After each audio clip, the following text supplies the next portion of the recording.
Welcome back to another episode of Chronicles of the Average Guy. My name is Armando. I hope you guys all had a great week.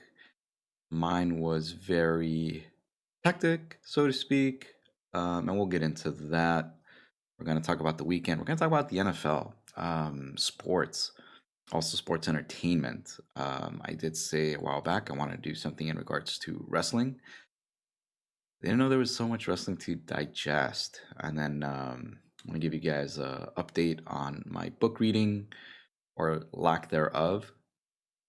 And let's get on with it. So, first off, the book reading. Um, reading Rich Dad, Poor Dad, excuse me. But I gotta say, I think on Instagram ads, they tell you to read the book or read like several different books out throughout the entire month. So I had picked 10, like I mentioned, because that was the goal. And each day, um, you read 15 minutes a day um, with your first book. And then I have something for fun, which was my Robotech book. If you guys don't know what that is, it's a cool anime from the 80s. And then The Habit. I didn't like that structure because a week later I was trying to get back into the Rich Dad Poor Dad, my Robotech book, and The Habit and the other two. I felt very, very lost. Like I didn't know what was going on in the book. Maybe it's telling me I'm not paying attention to the book, but that's not the way I like doing things when I read. Because when I read the book from beginning to end, some people are different. Some people can pick up a book and then go from middle, or they'll read the chapters and they'll dissect it in a certain way, which is unconventional or not really the norm or not normal. And they get the most out of it. But for me, I like reading a book from beginning to end, and I think I'm gonna do that. So starting today, um, I'm just gonna focus on finishing that book and then finishing my other books there afterwards. And like I said, I got 10. We got a lot of time. It's about the end of the first month here, so let's see how far I can get up to. I think it's gonna have to be one book each month at this point if I want to hit my goal. But some of the books they're pretty thin, so well, I guess we can count those, right? So yeah, and they're books. They're good entertainment, and I like them. And some can be educational, like a Rich Dad Poor Dad book about finance. So I really suggest getting that. And somebody did mention to me The Psychology of Money, so I'll probably pick that up maybe at the end of the month or at the end of next month. But we'll see how that goes. And then the next topic, speaking of entertainment, is wrestling. Whew, there is a lot of wrestling. There's wrestling on Mondays, wrestling on Tuesdays, Wednesdays, if you're really that hardcore, Thursdays, and then Fridays, and then Saturdays. So there's 6 days out of the whole week where there's just wrestling. Um, I've been on YouTube and I see how most of these channels they like to focus on the big two, which is WWE. We got to put them first. Don't want to offend anybody out there. And then AEW. My thoughts on that, seeing WWE, we'll begin with them. Being on Netflix, that's one thing. Everybody raving about Penta's move from AEW to WWE. Um, I wasn't impressed. It was the same Penta. Nothing is different. It's the same gimmick. It's the same person. Um, it's some guy who got rejected so many times by the WWE until they said, "Hey, you're bringing a big crowd behind you. You're bringing fans into our building. You're selling merchandise. Yeah, come on in." He could have done that a long time ago. He was already popular back then, but again, they didn't want to take their chance. So hey, good for him. But I was not impressed with his debut match about 2 weeks ago, maybe 3 weeks ago now. And no, he botched two spots. He oversold the leg to the post, just screaming into the camera, like, okay, calm down. And yeah, that's my take on WWE with Penta. As far as them being on Netflix, which is nice. The really cool thing, because AEW is also streaming live with, what is that? The Max app, I believe. Yeah. And sticking with WWE here, I think it's awesome. You can follow up on them whenever you want and just replay it. I believe there's ads, but the nice thing about that, you can kind of catch up at your own pace, which is a good thing. Because before, back in the day, like if you didn't have cable, you were missing out on Monday Night Raw or their little shows that they had on the USA Network. So, and you would have to, I read magazines back in the day when it was cool. That's how old I am. Print, and you would get your information that way, or through the grapevine, word of mouth, people who saw it, people who had cable. So that was very cool times. And now it's very interesting. Now you can just kind of open up the Netflix app. If you missed it yesterday, no problem. You can catch up. Hey, you're running 30 minutes late. You can either watch it live or start from the beginning. That's an awesome feature, and I really do like that. And I hope other companies kind of follow suit, maybe. But it's neither here nor there. It's something that really saves time. But like I said, a lot of time to watch wrestling. There's so much going on, and it can be overwhelming. So that's where I'm at.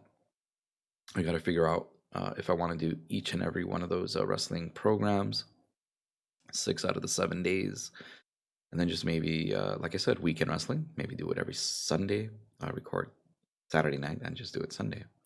But moving on to AEW, which is another big company there in the wrestling landscape.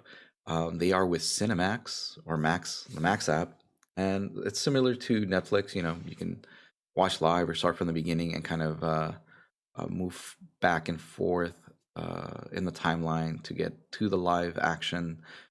I think that's great. I haven't been using the app too much to watch it after or once the event is over. I should, because that's what I did with the Netflix WWE, just to see if it was working. I haven't done it because I like watching AEW. I like being consistent with them. To be honest with you, I'm not a big WWE fan anymore. Um, but yeah, and then you have NXT. Was really big on NXT like in the mid 2010s when Balor was there, Samoa Joe was there. Like, yeah, I think it was the height of NXT. The golden era, the golden years. Uh, Adam Cole, like they were just bringing anybody who was anybody from the independent scene, and they they showed you why they were the best at what they did as far as wrestling is concerned and who they are. So that was really really amazing. And you got Ring of Honor. Ring of Honor is nice. I'm not gonna, we got to stay positive. Like I said, NXT, I haven't watched them. It's not saying anything bad about NXT at the moment. Um, but Ring of Honor is a different pace. I feel like it should be more of a kind of like NXT. You develop the younger guys in AEW, send them out there. Athena's doing great work with the women's title there. So um, they're on an app. It's 9.99, which I think is a travesty. I think they should have their own network or come out on Max as well. Because man, a lot of great stuff, especially in the women's division down there. So take a page, both companies, AEW and WWE. Um, you can have a strong champion and hold on to the title for a very very long time, like Athena has. She dropped it, gained it back, but um, there's really cool ways on how she does that. So don't want to spoil that. So go out, pay 9.99 for Ring of Honor and watch all of Athena's hijinks because she's doing great, amazing work. And yeah, then you got SmackDown. Oof, another 2 hours, and that's on Friday. Not gonna say too much about SmackDown. I have things to do Friday nights, but Again, there's a lot of wrestling to digest, and then AEW's Collision, another 2-hour program. Oof, it can be a lot. But like I said, watching other YouTube channels, for instance, Wrestle Talk, Going in Raw. Yeah, that's the name of their podcast or YouTube channel, Going in Raw. They kind of focus on New Japan, not New Japan, excuse me, WWE and AEW. I was gonna say, I'll blurt it out. New Japan was kind of covered by Wrestle Talk, but now they haven't. So that I'm a little disappointed in that because they usually cover the bigger shows like Wrestle Kingdom, but this time around they really didn't do that.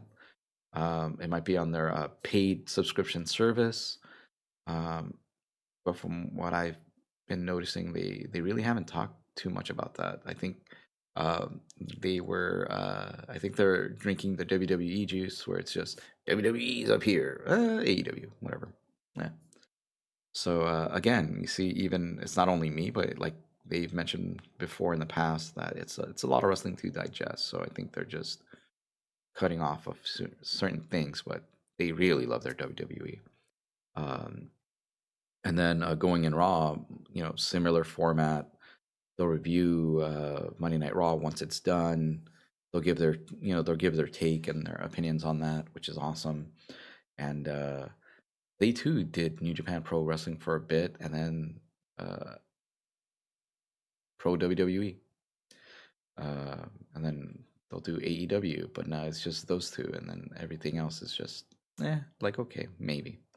So I don't know. It's kind of hard. Like again, a lot of wrestling, 6 days out of the whole week with 1 day of rest on Sunday. So yeah, got our work cut out for ourselves, and then we'll see how that goes.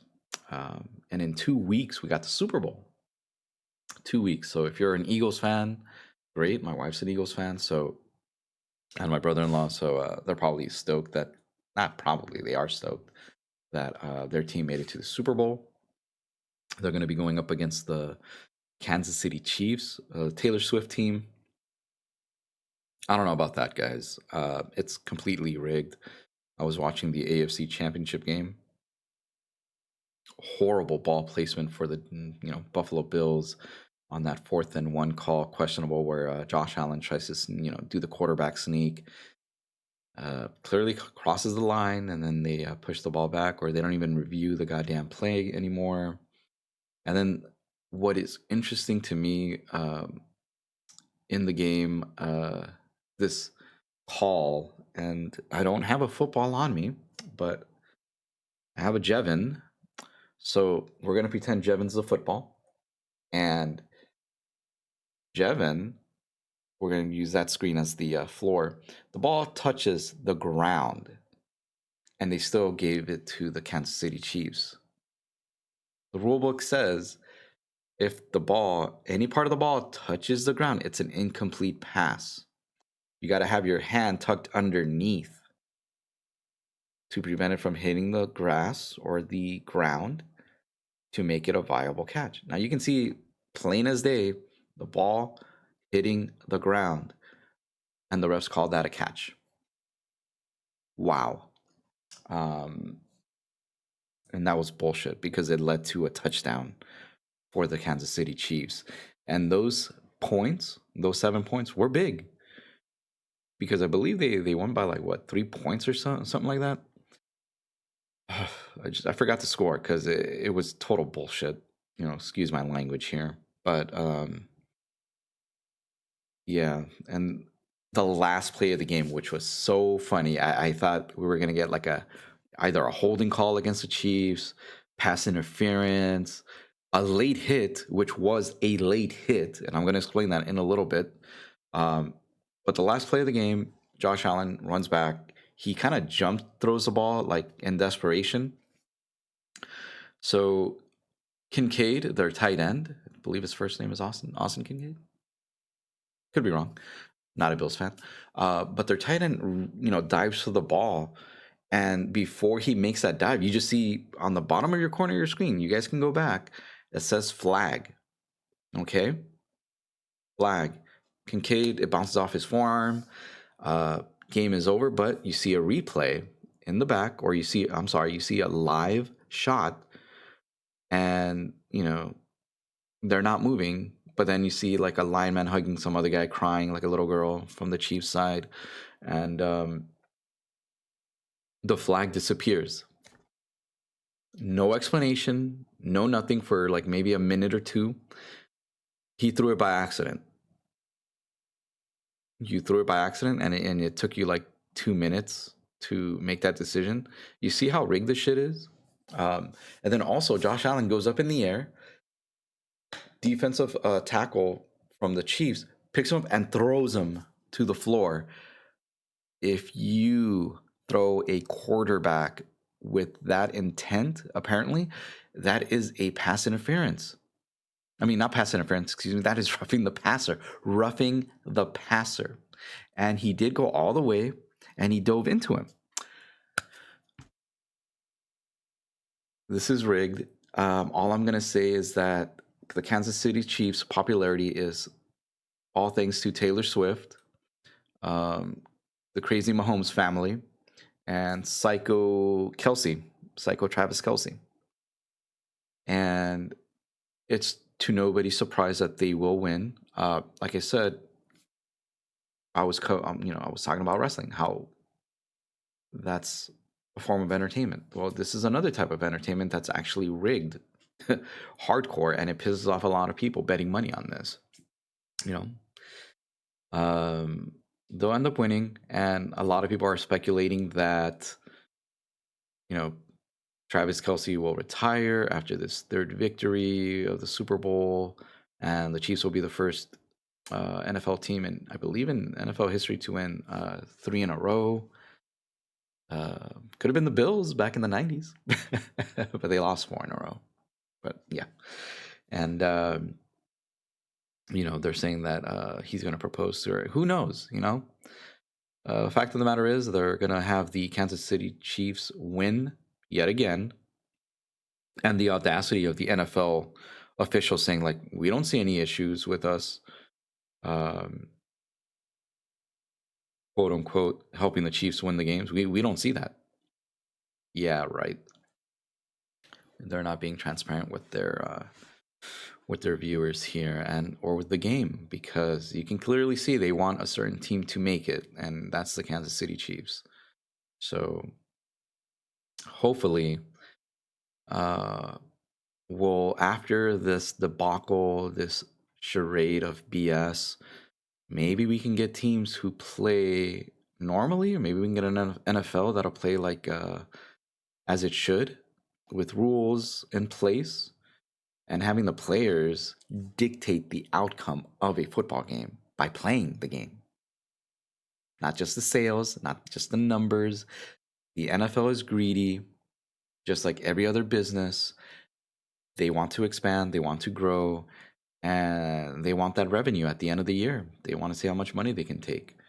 And it's all the guys in the upper end of that business model. They're investors, for one. And,